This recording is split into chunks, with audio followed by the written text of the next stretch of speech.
Shalom para sahabat insani yang dikasihi Tuhan. Selamat berjumpa kembali melalui channel Renungan Rohani Insani.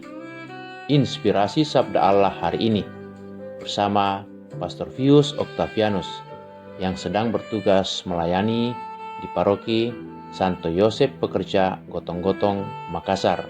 Selamat mendengarkan. Selamat pagi para sahabat insani. Hari ini 19 Februari saya Pastor Vius Octavianus menjumpai Anda semua untuk permenungan hari ini. Mari kita mulai permenungan hari ini dengan mohon berkat Tuhan. Marilah berdoa.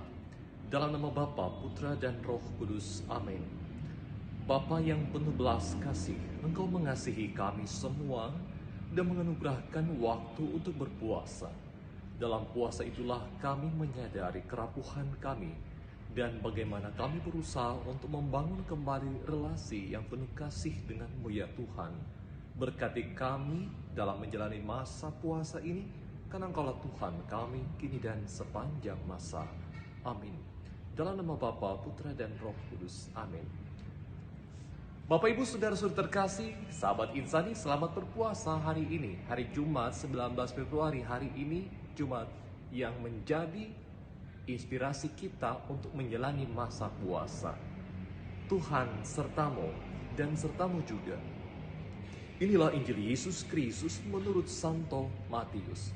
Dimuliakanlah Tuhan. Kemudian datanglah murid-murid Yohanes kepada Yesus dan berkata, "Mengapa kami dan orang Farisi berpuasa, tetapi murid-murid-Mu tidak?" Jawab Yesus kepada mereka, "Dapatkah sahabat-sahabat mempelai laki-laki berduka cita selama mempelai itu bersama mereka? Tetapi waktunya akan datang, mempelai itu diambil dari mereka, dan pada waktu itulah mereka akan berpuasa." Demikianlah Injil Tuhan. Terpujilah Kristus. Para sahabat insani, beberapa minggu yang lalu melalui Zoom saya diajak untuk konseling dengan seorang remaja yang stres, yang hampir bunuh diri, yang merasa kehilangan segala sesuatunya karena putus dengan pacarnya. Lalu ketika berkomunikasi dengan anak itu, saya katakan, "Sudah berapa lama engkau berkenalan dengan pacarmu itu?"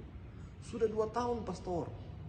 "Lalu kenapa engkau begitu merasa terpukul, merasa sedih, bahkan kau tidak mempunyai harapan lagi untuk hidup karena satu orang ini?"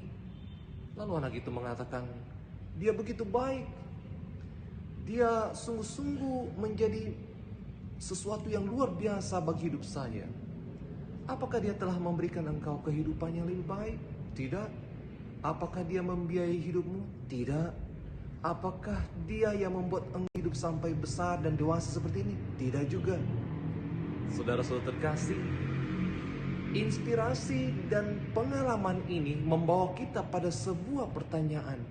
Bagaimana seorang manusia merasa terpukul, merasa sedih yang sangat dalam, merasa kehilangan segala sesuatunya ketika dia terpisah dengan orang yang dikasihinya dan mengasihinya.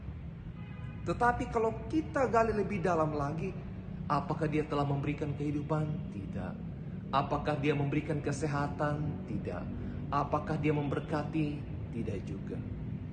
Tetapi realitanya, kita dan manusia dan anak itu begitu terpukul ketika terpisah dari orang yang dikasihi.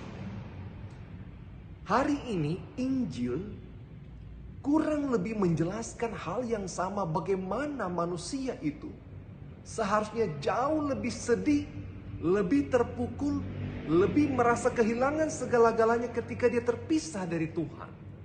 Dan pada waktu itulah Tuhan menjelaskan dalam Injil hari ini bahwa yang disebut puasa adalah bentuk keprihatinan, kesedihan yang mendalam, dan dari rasa sedih yang dalam itulah terbentuk sebuah niat untuk berpuasa.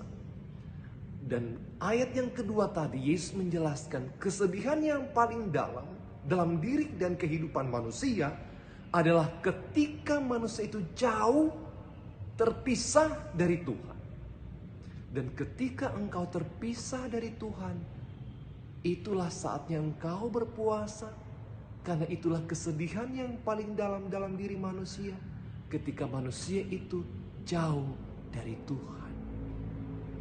Injil hari ini memberikan kita sebuah teguran keras, bahwa kadang-kadang kita merasa sedih, terpukul yang paling dalam. Kita merasa kehilangan segala-galanya ketika kita ditinggal atau terpisah dari orang yang kita kasih, yang sebetulnya tidak mempunyai peranan sedikit pun dalam kehidupan kita, dibandingkan dengan Tuhan yang Maha Pengasih, memberikan kita kehidupan, memberikan kita kesempatan untuk hidup lebih baik, memberikan kita berkat-Nya, memberikan kita begitu banyak talenta yang bisa kita kembangkan untuk hidup lebih baik. Tetapi ketika kita terpisah dari Tuhan, kita merasa biasa-biasa saja. Kita merasa tidak ada sesuatu yang hilang dari diri kita. Padahal Tuhanlah sumber segala kehidupan kita. Maka Tuhan menegur kita pada kesempatan ketika kita menjalani puasa hari ini. Puasa yang paling dalam adalah ketika kita merasa jauh dari Tuhan. Dan ketika kita merasa jauh dari Tuhan, kita membentuk kembali sebuah semangat hidup untuk menjalin kembali komunikasi dan kedekatan kita yang lebih dalam lagi dengan Tuhan. Dalam puasa itu kita berbenah hati, memperbaiki batin, memperbaiki rohani kita. Tuhan, saya tidak mau jauh darimu, saya tidak mau terpisah daripadamu, karena hanya Engkaulah sumber hidupku. Itulah niat yang kita bangun ketika kita melakukan puasa. Puasa berarti ketika kita menyadari kita jauh dari Tuhan dan mau memperbaiki kembali relasi yang dalam, relasi yang penuh kasih dengan Tuhan yang mengasihi kita. Dengan demikian kita menemukan ketenangan batin, sukacita rohani, dan itulah yang membuat kita tetap bertahan di tengah pandemik ini. Selamat berpuasa, selamat memperbaiki batin kita, selamat memperbaiki rohani kita, selamat memperbaiki relasi kita dengan Tuhan. Semakin dekat dengan Tuhan, semakin akrab dengan Tuhan, Anda menemukan kembali semangat hidup, sukacita rohani, dan kebahagiaan duniawi juga. Tuhan memberkati kita semua. Amin. Terima kasih saudara-saudariku yang telah mendengarkan Sabda Allah. Saya, Pastor Marcel Lolotandung, mengucapkan berlimpah terima kasih kepada Pastor Fius. Semoga Pastor bersama dengan rekan-rekan imam dan segenap umat di paroki senantiasa diberkati Tuhan dalam setiap aktivitas dan pelayanannya. Amin.